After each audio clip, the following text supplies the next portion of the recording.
Le marché des cartes de sport est en plein boom. Et oui, tu peux en trouver dans de plus en plus d'endroits, et ça c'est vraiment stylé. Et du coup, tu as de plus en plus facilement accès à tous les produits. Mais il y a des dérives. C'est d'ailleurs pour ça que j'ai créé une série spécialisée dédiée à ce sujet en 25 jours, tout savoir sur le hobby. N'hésite pas à aller faire un tour, c'est sur tous mes réseaux. Fais-moi part de tes commentaires, de tes questions et j'y répondrai avec grand plaisir. Et le fait d'en trouver partout te permet d'avoir de plus en plus de produits, mais aussi des cartes à l'unité ou des packs. Comme chez Micromania, pour ne pas les citer, où ils te proposent des packs de 5 cartes, premium ou classique, NBA ou foot, mais les prix sont juste déraisonnés.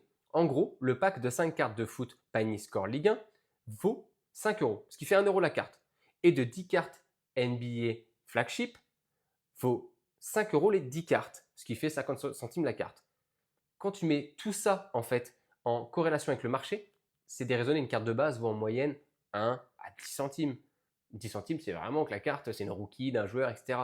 Donc, il y a un petit problème, il y a un petit couac. Et c'est là qu'on se rend compte qu'il y a des maillons qui manquent dans le hobby.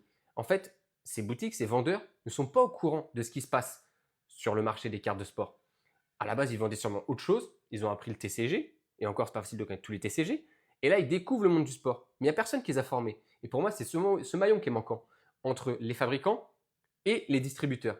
Et c'est là où moi j'aimerais intervenir, où je souhaite justement avoir ma place pour dire, les gars, c'est pas un problème, vous avez fait quelque chose, ok, ça peut être une erreur. Regardez juste la réalité du marché. Si vous voulez vraiment les vendre, si vous voulez vraiment proposer quelque chose, regardez ce qu'il faut faire. Et là, on accompagne et on montre justement ce qui est possible et disponible. Donc, de m'aider à promouvoir tout ça, à mettre tout ça en avant, parce que le fait d'avoir accès aux cartes plus facilement qu'avant, c'est vraiment génial. Le fait de pouvoir aussi montrer comment ça se passe et ce qu'il y a réellement derrière le hobby, c'est quelque chose qui est juste au-dessus, justement la marche suivante, le level suivant. Développons ensemble le hobby.